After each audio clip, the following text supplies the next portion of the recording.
what is the first thing that we should learn? A number of things. That is called fard ain. This is a mandatory obligation upon each and every one of us. So if I tell you, is it fard ain for you to know when to perform tawaf al-ifadah in Hajj? The brother says yes. The brother says no. The brother is from the subcontinent. I don't know what this is, yes or no? So what's the answer? The answer is no. If you're not going to Hajj, you don't have to. Someone who doesn't have money, is it mandatory upon him to know that the nisab, the threshold of camel zakat is 5 camels? You have to pay 1 sheep? No, he doesn't have camels. Why would I have to know this? So this is not an obligation to know. The obligation upon you to know is what Allah will hold you accountable for, such as Tawheed, the oneness of Allah, to acknowledge that no one in this universe is Al-Khallaq, Al-Razzaq, Al-Malik, Al-Mudabbir, the facilitator, the giver of life and death, the one who lets the rain come down. This is all part of Tawheed al-Rububiyyah of Allah Azza wa Jal. This is something you have to know. You have to know that Allah Azza wa Jal is the only one worthy of being worshipped. So no prayers, no fasting, no charity, no tawakkul, no khawf, no raja, nothing can be diverted other than to Allah, and we cannot associate others with Allah. His beautiful names and attributes, it's a must that you learn and know. It's not something that, oh, okay, I just know Allah. What's the meaning of al-Muhaymin? Muhaymin, is it one of Allah's names? Allah, I never know this. Well, you don't know a lot.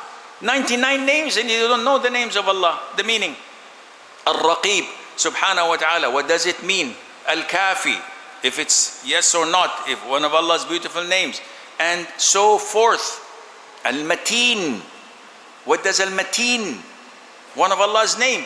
Al-Razzaq dhul quwwati Al-Mateen. So, okay. So this is mandatory for you to know. It's mandatory to know the rulings of Salat, because you pray how many times a day? The brothers are saying, well, how did the Shaykh know? Yeah, we skip Fajr every day. No, it's 5. There is no 20% discount. Subhanallah, Salah is strange. And Allah is most merciful, subhanahu wa ta'ala. It was mandated in the beginning, how many? 50. Yani every 28 minutes, we have to pray. Imagine we just say, Salaam alaikum, Qaribo, how are you? Salah, Bismillah. We come back from the Salah, okay, let's drink coffee, Salah. Every 28 minutes you have to pray Salah. Allah Azza wa Jal made it how many? 5. And even the 5, one says, Shaykh, can we get 40% discount? Fajr and Asr, wallah, it's too difficult, Shaykh. If you can find us a way, we can, everything has a price. Subhanallah. So this Salah, you have to know everything about it. Such as, how many rak'ahs? Oh, this is easy, Shaykh. But what is not easy, what is a pillar, what is mandatory, and what is sunnah? Why would I know this? Because if you make a mistake, can it be compensated by sujood as-sahu, or is my prayer invalid? Oh, what to do? Well, Shaykh Ibrahim will conduct, inshallah, a seminar and a workshop for how to teach you how to pray, and he will explain all of this for you, inshallah, free of charge. True? Inshallah Azza wa Jal. So this is something you have to learn. Ramadan comes, now you have to understand and believe and know the rulings of Ramadan.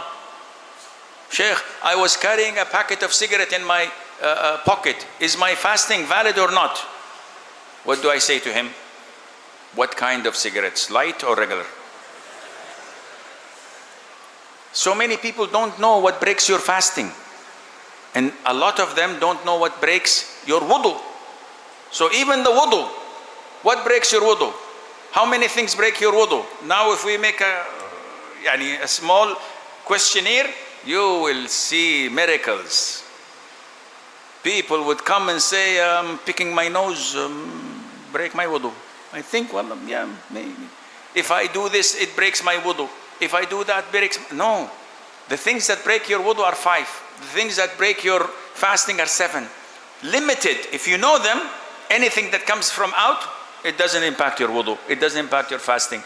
These are mandatory upon you to learn. If you want to go to business, oh yes, I am a businessman. I have a shop. I have a restaurant. I have dealings with other companies. Then you have to, it's a must that you learn the rulings of trade. What is halal, what is haram, what is ambiguous, what is riba, what is this, what is that, so that you don't deal with haram.